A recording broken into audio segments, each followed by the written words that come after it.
look who I found. He came out of the woods maybe a day or two. It's usually 1 or 2 days, and that's when he comes out. He was laying up here to get water.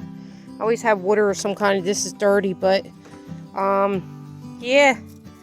And he's not limping anymore. I did give him a couple of Tylenols and it was in the food, so I don't know if that helped him. He was just sore that night. But yeah, I'm excited. Yeah, he's a tough little cookie. Yeah, I always look for him and I found him. I'm excited, everyone. All right. But I share with you as I'm venturing out. All right. Look.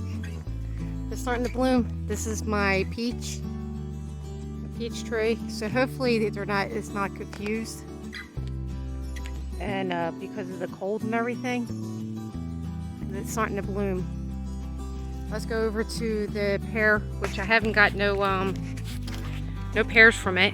It's either they were taken for a couple years now since we've lived here. One time I was growing it, but then the deer got it from crossing over. But see, this has a lot of limbs. I took some off and it still needs to be trimmed all the way up there. I can't get to it, obviously. I can't get all the way up to the top. But this is starting to bloom. And I like to clone these because there's a lot of new ones. I don't know if it's going to make it again because of, see how they're confused because they're thinking it's springtime and there's a frost is usually not until May now. So hopefully it changed this year. But yeah, I trimmed a couple of branches over here and did a couple things, but all because of this, the pine cones tree. That's the reason why. And it's from the winds, it's hitting here and you're starting to see all this stuff, but it looks like it's coming back. It's starting to, so cross the fingers. I don't want nothing to happen to them. And then I'll show you the apple tree. Hopefully you can see this. This usually doesn't start looking good until later in the season. This is my apple. I think they said Red Delicious apple, the tree. And there's not a lot of new limbs. I don't know if I can save it. I have to look that up. Because I really would like to clone this. It gave me 2 apples and that's it. Maybe, I think 4 apples last year. Oh, I see a new one right there. It's blooming right up there. See it? I'll show you.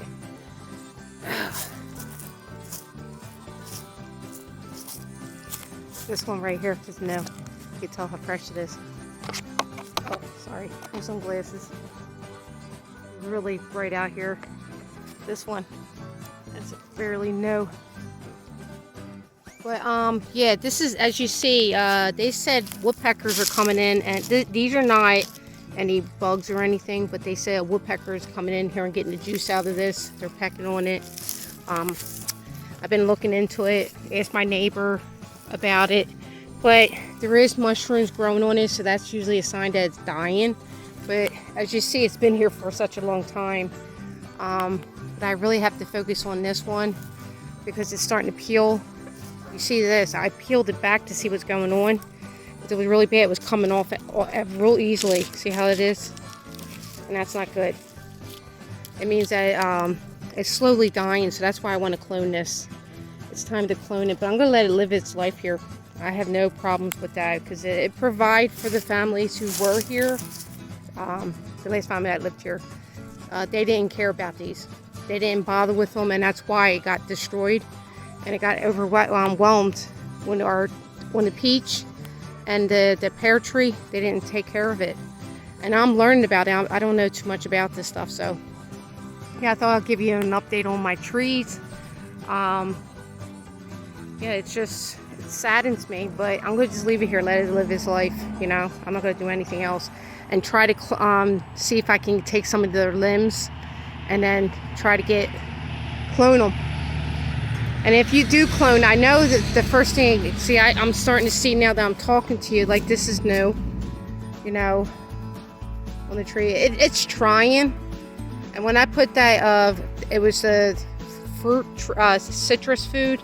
It's for fruit trees. And I went around, that's when they start blooming, you know, and it helped it. But you don't do that until later because of the rain and the frost and all that. So And then I also went into the woods and got some really acidy soil from dead trees and put leaves around their around at the trunks of each of the trees. So yeah, we're getting there slowly but surely. So, but the fruit trees is the next thing you have to. I want these to come back every year, and you really should pay attention. That's why you should pay attention on your land. That's why I was excited when I first bought the house, because of the fruit trees. It's a shame because in there we threw it, and they're big. There's tons of crows around me, on top of me. See them? They're just flying around. In here is where the plum, it was right next to the peach tree. It's a plum tree. We're hoping the one that we saved there was a droppings. They said sometimes they drop seeds. We're hoping that was one. I don't know if it is or not. And if not, I might have to go buy. We're not plum people. I mean, I like to have it once in a while, but it's not like something that I had a plum tree in Jersey in front of my house. They by accident planted on one of my homes where I lived. And they put it right out on the sidewalk by accident. They thought it was a regular tree, but yeah. All right, just giving an update. Just thought to share this with you. With things are starting to bloom on the land, and yeah, it's just they're getting confused of this weather because it's going back and forth. And a lot of people said that their stuff is blooming, but then the frost came and it killed it. So hopefully we don't have another frost. A bad frost if we do in May, because then that's going to be shocked on these trees, because this one I don't think too much, because it doesn't bloom, it doesn't show anything until later. But the peach and the pear tree I'm worried about, because it started blooming already. That's right before the temperatures drop. So all right, if you like this video, give me a thumbs up, and if you're sub to me, please sub to me. And more, I'm telling you, more videos are coming out. I have to start my potatoes. I have to start my other starters inside the house. I have my sunflowers to start. I'm going to do them in the house, and then some outside when the time comes. There's so much at the end of the. I have one more week for my potatoes, and then also I have flowers that I like to start, and that should be coming up soon. The flowers I like to have around. So I'm trying everything, and I need to get out. April is going to be the biggest. I love this weather. It's so beautiful out. But another cold front's coming. They said springtime, usually this is what happens. We got tornado watches and hail coming, and wacky weather's coming. We don't know if we're going to get hit by it or not. It's coming between this week into next week. So yeah. All right, guys. You have a good one. Bye now. A broken down blue collar